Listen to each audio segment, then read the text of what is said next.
limpieza alrededor de la uretra con una solución antiséptica. Luego se procede a insertar el catéter hasta la altura de la vejiga para así descargar la orina y poder tomar la muestra necesaria. Para la bolsa pediátrica, esta se consigue al igual que un bote recolector de orina, ya sea en una farmacia o brindada por un laboratorio pertinente el que haya mandado el examen de laboratorio o donde se vaya a realizar esto. Esta bolsa pediátrica, ¿cómo funciona? Tiene un orificio el cual se coloca en pacientes femeninas, se pega en los labios de la vulva de la paciente y en pacientes masculinos se pega alrededor del pene. ¿Qué pasa con esta bolsa pediátrica? Se está mirando constantemente después del pegue de esta, se le coloca el pañal y pues esperar que el bebé tenga pues su visión espontánea, pero nunca olvidar la limpieza o el lavado tanto antes como antes de colocarla y posterior a retirarla. Recordemos que estas muestras siempre deben llevarse al laboratorio antes de una hora o en el mayor tiempo posible. La recolección de orina por punción suprapúbica. Esta se hace primeramente una limpieza en la zona suprapúbica y con ayuda de una ecografía se inserta la aguja para así extraer la muestra de orina directamente de la vejiga. Luego, al finalizar esta toma, se hace nuevamente pues el aseo pertinente. En cuanto a la sonda vesical permanente, estos son pacientes que están hospitalizados o definitivamente pues están en su casa, pero necesitan de una sonda vesical permanente por problemas de incontinencia. Esta sonda es permitida pues llevarla debajo de la ropa, por lo que es pues su fácil transporte. ¿Qué se hace con esta sonda? Pues se inserta por la uretra con su pertinente aseo y se vacía cada vez que esta bolsa esté un poco más de la mitad o justo antes de dormir. Los criterios a tener en cuenta en una muestra de orina que indiquen infección urinaria sería la presencia de 100 o más unidades formadoras de colonia en este, puesto que esto puede indicar una bacteriuria sintomática, una infección urinaria complicada o una infección urinaria en personas portadoras de catéteres o sondas. Como prueba rápida para el diagnóstico de una infección urinaria tenemos la prueba Gram de orina sin centrifugar, que consiste en que la mezcla se mezcle muy bien por inmersión y una gota de orina sin centrifugar se coloque en la lámina portaobjetos y se realiza la coloración de Gram, donde en se pueden encontrar unidades formadoras de colonia. También tenemos los analizadores automáticos, que es un sistema que permite la detección rápida de bacteriuria y leucocituria mediante la citometría de flujo, uso de imágenes digitales, tinción con colorantes fluorescentes, entre otros.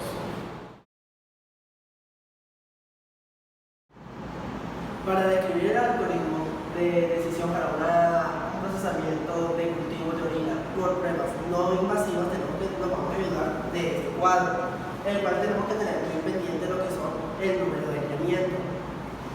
Para empezar, tenemos un número de aislamiento de 1 y tenemos que tener en cuenta lo que es el recuento de colonias, lo cual nos va a dar positivo cuando vaya a haber un recuento de colonias mayor o igual a 10 a la 5 recuento de colonias, en donde vemos que sí, el microorganismo es uropatogénico.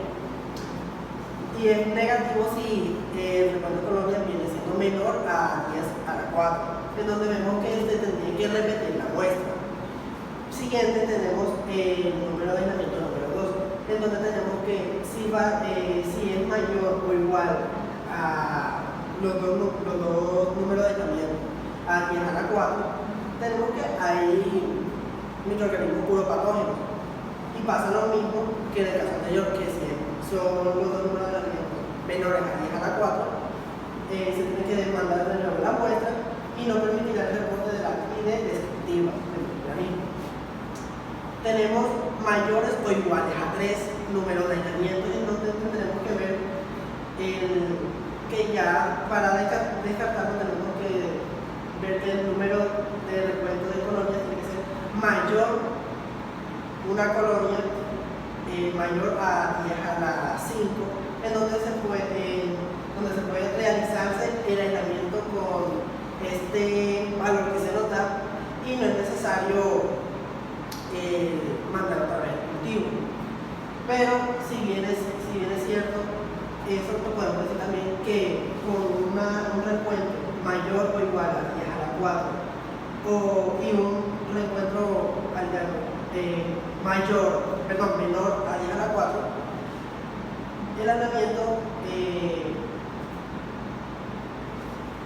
no se verá de la misma forma, sino que se va a ver, se va a dar positivo para otro patógeno.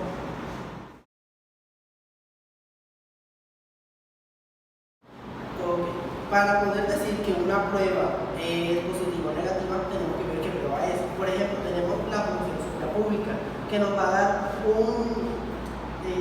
si nos da un número superior a 1000 gram positivos de bacterias gram negativas, tendremos una probabilidad de infección mayor al 99%. O sea, es verídico que esa persona va a tener una infección. Ahora, si hablamos de una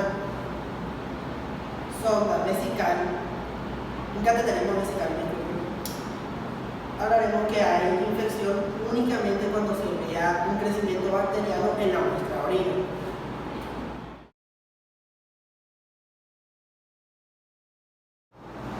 Cultivos mixtos. Para esto debe tenerse en cuenta las características de los aislamientos, como uropatógenos frente a contaminantes y un recuento con microorganismos aislados. Para esto se recomienda trabajar como un máximo de 2 aislamientos por urocultivo y el aislamiento de 3 o más especies bacterianas diferentes. En orina puede deberse a la contaminación y se requiere repetir el urocultivo tomando muestras de técnicas antisépticas y solicitando los datos clínicos del paciente. El recuento de colonias, si bien en los criterios clásicos del urocultivo debe considerarse un recuento mayor o igual a 104 unidades formadoras de colonias por mililitro como significativo para el paciente.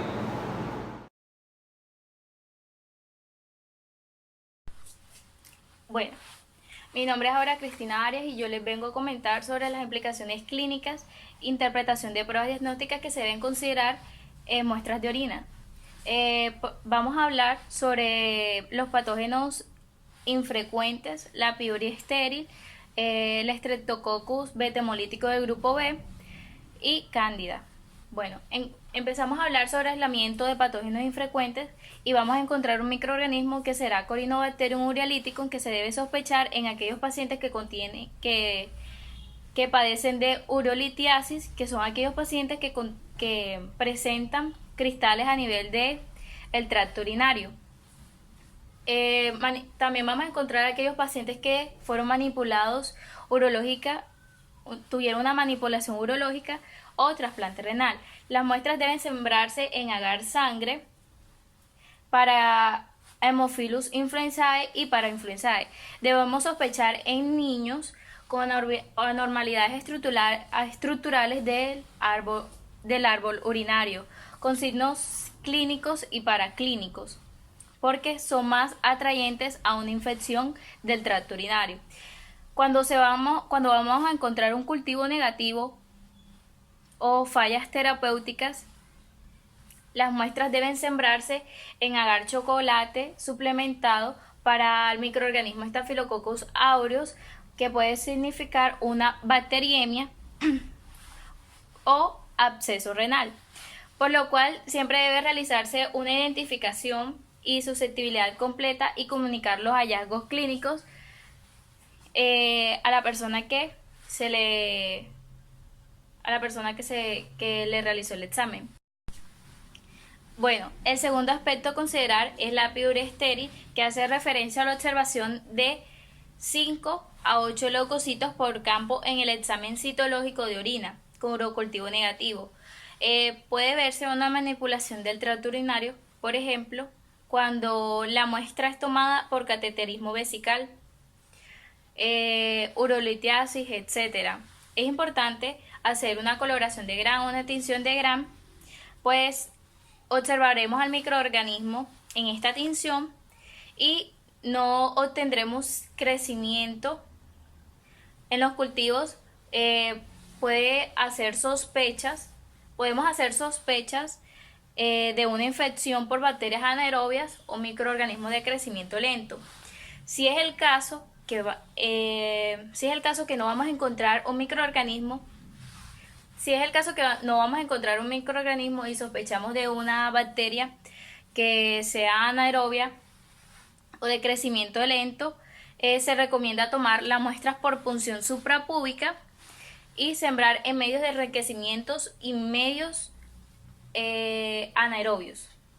La piuria estéril también puede significar infección por micobacterias, clamidia y ureoplasma. El tercer punto a tocar es el Streptococcus beta hemolítico del grupo B, que por lo general es Streptococcus galactiae. Las instituciones que reciben muestras de pacientes embarazadas que se deben considerar la probabilidad de colonización vaginal por el Streptococcus galactiae, en especial durante las mujeres embarazadas que están en el tercer trimestre de embarazo. Este hallazgo puede también hacerse evidentemente en muestras de punción, en muestras de orina tomadas por micción espontánea. Los medios de cultivos empleados en la siembra de estas muestras deben favorecer el crecimiento de este microorganismo, como ya les venía comentando, que vamos a sospechar del Streptococcus galactiae, y lo vamos a hacer en muestras como los agares cromogénicos, que tienen un desempeño aceptable, pero se propone el uso de placa de agar sangre en pacientes gestantes para facilitar su crecimiento y diferenciación. Y ya para terminar, vamos a hablar sobre el aislamiento de especies de cándida. No es usual encontrar muestras de orina con cándida en pacientes que no estén bajo algún factor de riesgo, pero sí hay una mayor de probabilidad para aquellos pacientes que se encuentran hospitalizados, ya que recobra mucha importancia y debe ser considerado, especialmente en aquellos pacientes que tienen una sonda Foley, diabéticos, con neoplasia, antecedentes de uso de antibióticos de amplio espectro, procedimientos urológicos, esteroides o vaginitis fúngica. Se han observado una mayor frecuencia, o también en aquellos pacientes en donde se le ha observado con mayor frecuencia una candiduria. La interpretación de blastoconidias en orina puede ser complicada para el laboratorio de microbiología.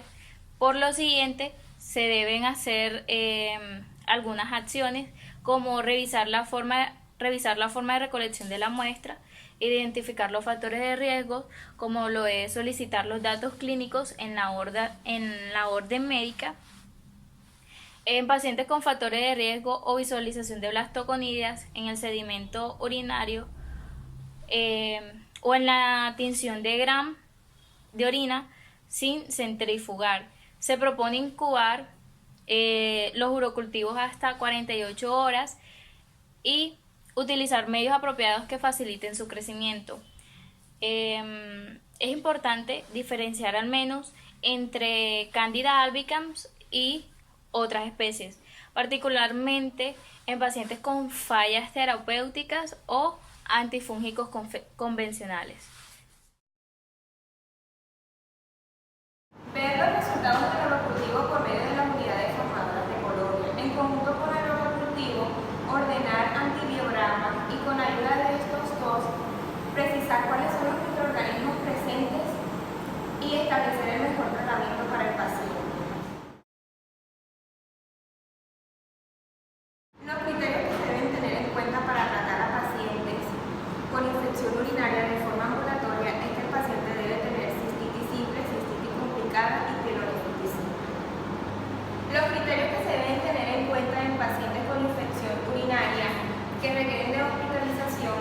son en pacientes inmunosuprimidos, en embarazadas con pielonefritis aguda en segundo y tercer trimestre, en pacientes que no se le ve mejoría entre 48 y 72 horas con tratamiento de salud en casa y con criterios de gravedad.